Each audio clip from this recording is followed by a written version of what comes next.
चाहे आपके पास 10, 15 या 20 साल का तजुर्बा हो, अगर आप 7QC टूल्स नहीं जानते तो आपका तजुर्बा नामुकम्मल है। ये बात कही है सनाउल्लाह ने, और सच पूछें तो ये बड़ी गहरी बात है। आज हम यही समझने की कोशिश करेंगे कि आखिर ये 7 टूल्स हैं क्या, और ये कैसे किसी भी काम में सिर्फ तजुर्बे को असल महारत में बदल देते हैं। तो चलें, तजुर्बे से महारत तक के इस सफर को देखते हैं और क्वालिटी कंट्रोल के इन 7 अहम औजारों को खोलकर समझते हैं। क्योंकि असल बात तो साल गिनने की है ही नहीं, असल बात तो यह है कि इन सालों में मसाइल को जड़ से पकड़ने और उन्हें हल करने की सलाहियत कितनी पैदा हुई। अच्छा, तो यहाँ एक सवाल उठता है, क्या ऐसा हो सकता है कि किसी का 20 साल का तजुर्बा भी एक मसले को हल करने के लिए काफ़ी ना हो? ये सोचकर ही थोड़ा अजीब लगता है ना? लेकिन कई इंडस्ट्रीज में ये एक कड़वी सच्चाई है।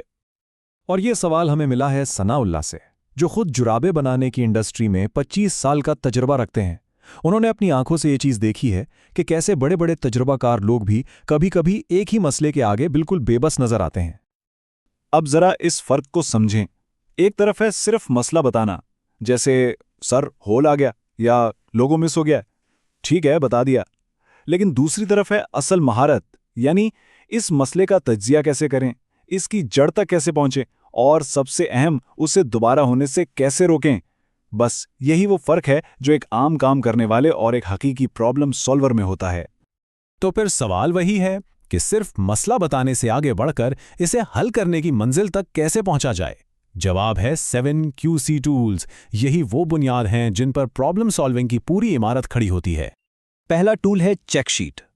अब ये सिर्फ कोई कागज का टुकड़ा या फॉर्म नहीं है, ये समझे कि ये अंदाजों को हकीकत में बदलने का पहला कदम है। किसी भी मसले को हल करने से पहले ये जानना तो जरूरी है ना कि मसला असल में है क्या और कितना बड़ा है। चेकशीट बस यही करती है।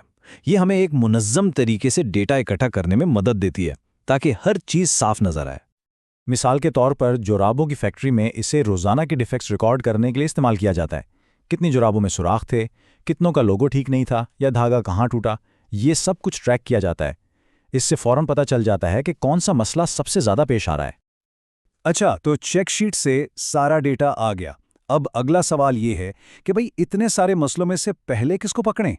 यहीं पर हमारा दूसरा टूल यानी परेटो चार्ट काम आता है। ये 80-20 के उसूल पर चलता है। मतलब अक्सर ऐसा होता है कि आपके 80% मसाइल की वजह सिर्फ 20% वजूहात होती हैं। तो ये चार्ट हमें बताता है कि अपनी सारी तवज्जो उन 20% वजूहात पर लगाओ।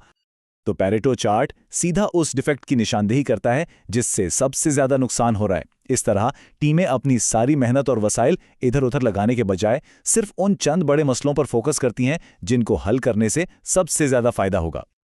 हमारा अगला टूल है हिस्टोग्राम। ये हमें डेटा की मजीद गहराई में ले जाता है।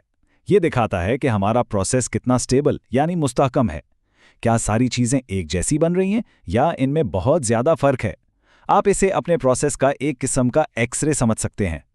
जैसे अगर हम 100 जुराबों के जोड़ों की लंबाई नापें तो हिस्टोग्राम हमें एक नज़र में बता देगा कि क्या वो सब तकरीबन एक ही साइज़ की हैं या उनकी लंबाई में बहुत ज़्यादा उतार चढ़ाव है।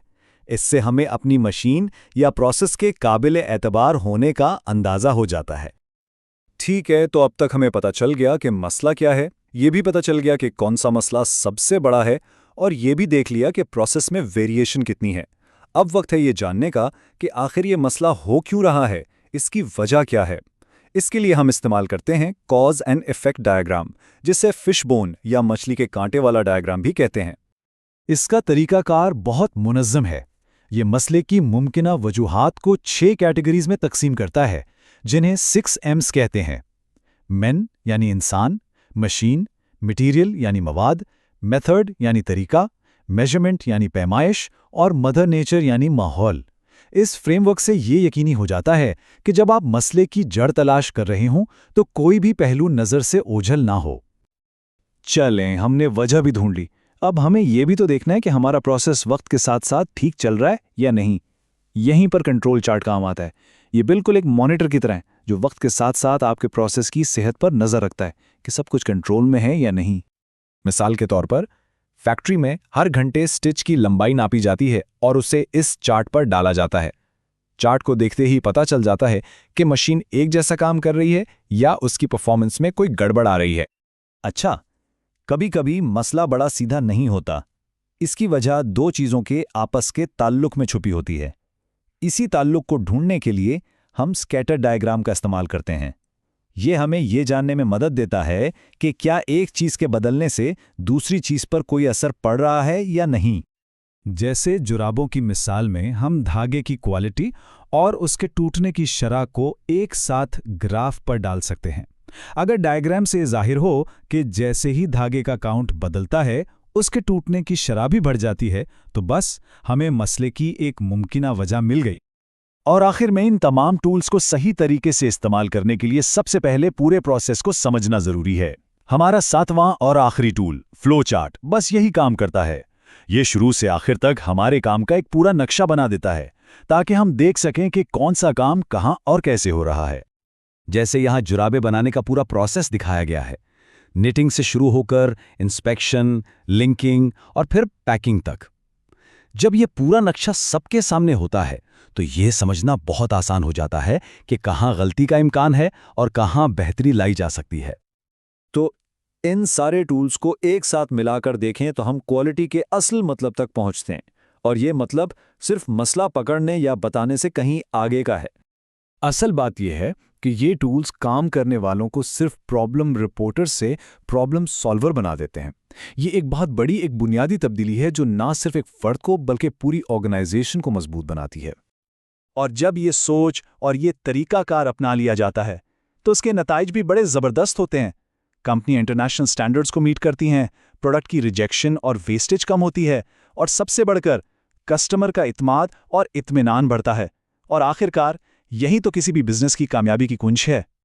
और आखिर में हम सनाउल्लाह की इसी बात पर वापस आते हैं जो इस सारी बहस का निचोड़ है।